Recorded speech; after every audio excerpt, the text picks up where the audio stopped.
I was talking to my brother-in-law today, and we were discussing about his business, his challenges, his difficulties.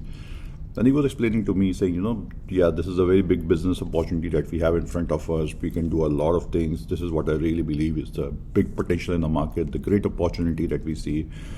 And we kept discussing, and he was also telling me about his challenges, his difficulties, the kind of stressful situation that he goes through. And then after all of this conversation, I asked him a question. I said, okay, what is the vision of your company? What is the vision of your organization? What exactly is it that you're building? And have you really discussed this with your teammates, your colleagues, your investors, your shareholders? And how aligned are they to that idea, that vision of the great thing that you're building? And have you documented this? Have you shared this with other people outside the organization whom you trust, so that you can really sharpen it up and come up with something really strong? And his answer was no, I really haven't done that. And because he said, I don't really feel the importance or the need of it. Why should we really be doing it? And that's when I explained to him, I said, look, all great things, when you look at them, are always built on a vision. A vision of sometimes of an individual, sometimes of a group of people who believe in something, who believe that a better future can be created. Then I started to give him an example. I said, look, think about a city. And you think about a city which is a very historical city, a very old city. And over the period of century, it has decayed. It has got very beautiful historical monuments, but they have not been taken care of by anyone. And it has lost its touch. It completely lost its importance to the market, world market. So now there is no connectivity, tourists don't come, people are really struggling over there, population is not engaged. Those who live over there actually don't know much about the heritage. So a situation like that. So now you are someone who looks at that city and says, okay, this is a great opportunity.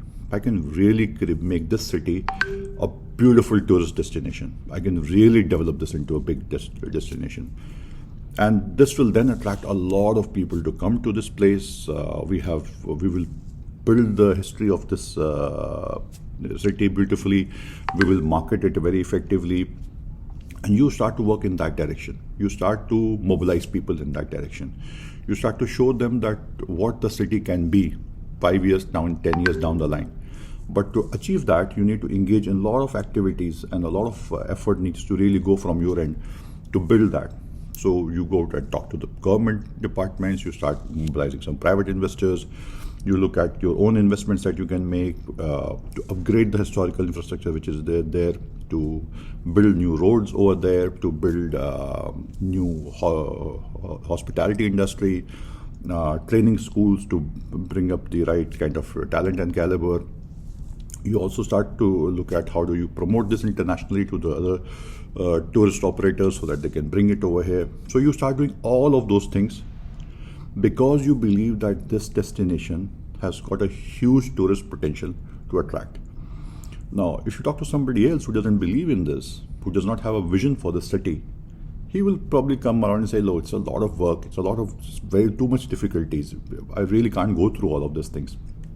And he will come up with all the excuses and the reasons that why something like this cannot happen. But for a person who has a vision for the city, who has a belief for the city, who thinks something like this can be done, he puts all his efforts and energies and goes out and tries to convince people and the government officials and the investors and the companies to come through. He builds the infrastructure, he creates that future. But most importantly, in doing all of that, he's selling the future of how things can be, not the way the things are today. Because most of the people, they look at the way the things are today and they think this is what is going to remain always. But a person with a vision sees the way things can be and he starts to work in that direction.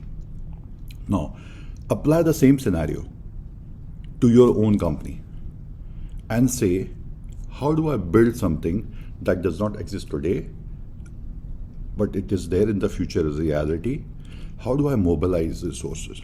And definitely you will face difficulties. Definitely there will be challenges. Definitely there will be issues. But one by one, you will keep solving them, because every time you will face a difficulty or an issue, you will look at the vision, the big picture, and tell yourself, look, this is too small, this is insignificant, the challenge that I'm facing compared to what I'm building. And at some point of time, maybe 10 years, 15 years, 20 years down the line, when this thing will become a huge, massive reality, this will be my legacy. This will be the kind of organization that I have built. It takes that kind of passion energy, but that passion energy cannot flow without a vision of what you're building. Having a right vision, sharing it with your team, sharing it with the other audiences, explaining it over and over again to the point of being misunderstood also at some point of time is okay. You need to make it happen. Without a vision, you cannot make things happen. Vision is what drives the whole organization in one direction with full commitment, full energy, full enthusiasm, throwing everything that you have behind it to make it a reality. That is why vision is important. That is how great companies, great organizations are built. So have a vision.